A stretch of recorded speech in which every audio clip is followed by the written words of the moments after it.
After a rather disappointing season last season, Golden State Warrior fans are pretty optimistic about this season. They shaked up their roster a little bit, making a couple moves, changing some free agents, but is it going to be enough this season? I mean, they still have their championship core of Steph Curry, Klay Thompson, Draymond Green, but another year's passed and they're all going to be 1 year older. And honestly, is this team going to be enough with the current core they have? I mean, we've seen teams like the Nuggets, the Lakers, the Suns all become better this offseason. Or not this offseason, but be, of course, legit championship contenders. So, are the Warriors on that level? I'm not sure about that. So before we start, make sure to like the video, subscribe to the channel as it further motivates to make more videos like this. So let's get right into it.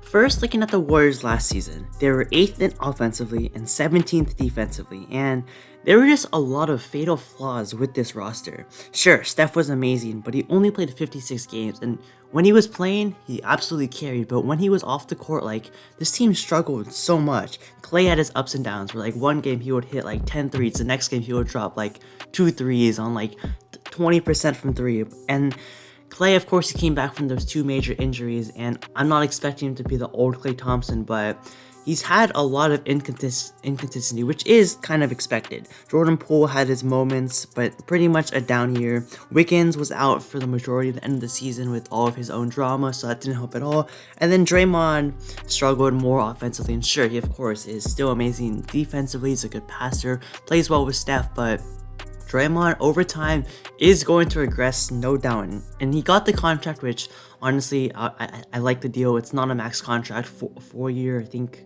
100 million. It's something around that. Honestly, I think he's worth that.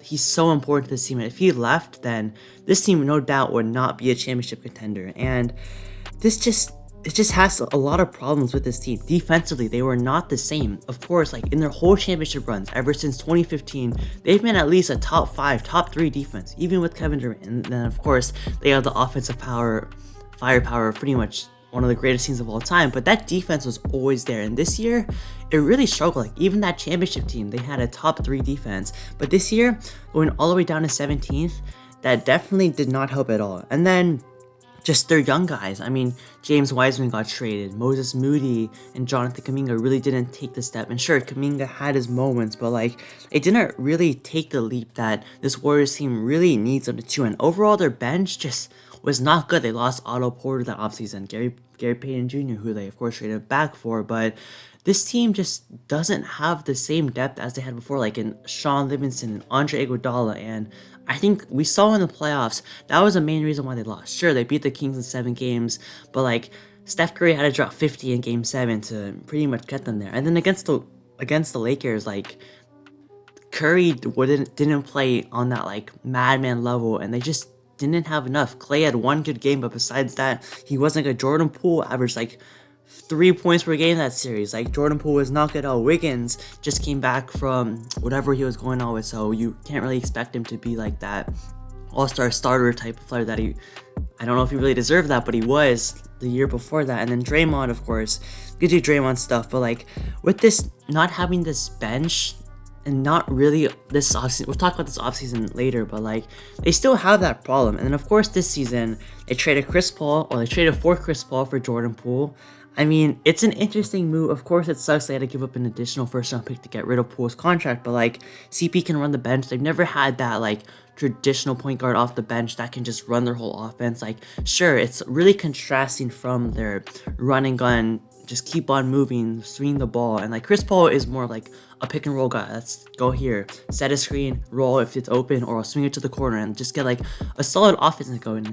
And I think that the Warriors offense is more unique than that. It's more passing, cutting, moving off the ball, and I don't really know if Chris Paul really is used to that, but still just adding another dynamic to this offense where they can also have that running gun, but not also have that Chris Paul style where when Steph is out, they can just have a flowing offense that we saw. I think Draymond Green mentioned in a podcast that their offense really didn't have many styles. They had one way, and if it didn't work, they didn't really have much against it. So adding Chris Paul, I think, is going to be huge. Now, will they start? Most likely not. They, of course, still have Curry, Klay, Wiggins, Draymond, and I'm going to assume they're going to start Kevon Looney because they don't want to start Draymond at the 5 the whole regular season. And, I mean, it's interesting. I mean, if he can just hopefully not be washed, that's of course really important. He's like 38, and we've seen star point guards that when they get traded, they really aren't the same player as they were before. So, I mean, of course, Chris Paul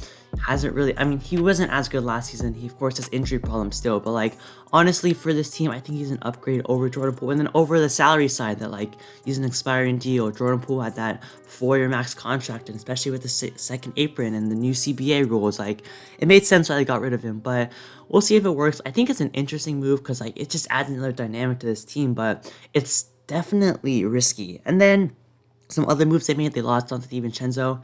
They signed Corey Joseph, Dario Saric. I mean, some decent players, I guess. Maybe you hope they could have got like some more 3-and-D players, maybe another backup point guard behind Steph. And I don't really know if Corey Joseph is that guy, but like just their big three is getting older now. I mean, they're all over 33. Steph is gonna reach 35. Draymond, Clay, both over 33, and we've seen already some regression from Draymond, a little bit from Clay. Sure, Steph is looking like the best he's ever had, but like you can't really rely on him to do everything. And sure, he's probably a top 3 player in the league right now, but like having that reliance on one person, of course, we've seen from this Warriors team that like they have Clay, they have Draymond, they have Iggy, they have Sean Livingston, of course they had Kevin Durant. So we'll see how that works out. I mean, I think definitely it's going to be important if Jonathan Kuminga and Moses Moody can take another leap. If they can break out as like solid role players off the bench that can like play a solid like 20-25 minutes in the playoffs, they have the potential to do it. So if they can really like progress to that level, that's going to be huge for this team.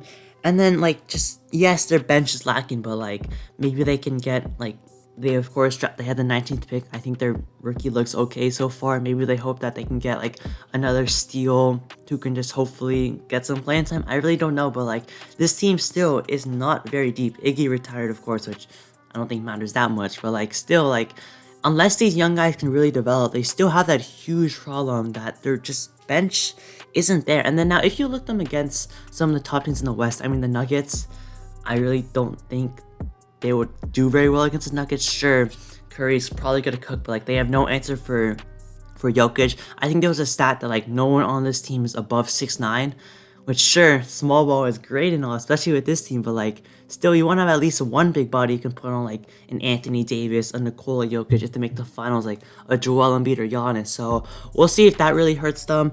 But like overall the Nuggets, sure they beat them 2 years ago, but like this Nuggets team is different and this Warriors team is worse.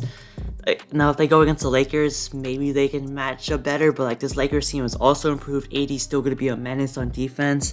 I don't know, the Suns, I mean, 2 offensively powered teams, and just this Warriors defense is nowhere near as they were in the last 2 years. Maybe last year was just a fluke. Maybe that now that they're finally, I don't know, maybe they'll have Wiggins, maybe everyone will be healthy and they can finally lock in on the defense side of the ball, which they have for like the last 5 years. But it's going to be an interesting season. I mean, I can either see them be like a top 3 seed, or I can see them all the way being in the play-in. Honestly, like this West is so competitive. You have the Suns, you have the Clippers, you have the Mavericks might be back, the Kings, the Grizzlies, like all these solid teams that are going to be competing with the Warriors. And unless the Warriors are on their A game, they're really like those teams might overpass the Warriors rather quickly. So I don't know. We'll see. Maybe by the All-Star game, like around that time, they're going to be really good or they're going to be really bad.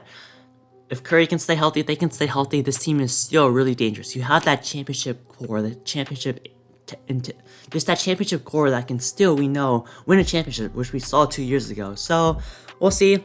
Are the Warriors legit? I would have them a tier below the Nuggets, and like, I guess only the Nuggets. Maybe you can say the Suns or the Lakers, but this Warriors team still has a lot of flaws, but they of course have that championship core of Steph, Curry, Clay. So we'll see how it works out. That being said, make sure you like the video, subscribe to the channel, and I'll see you on next time.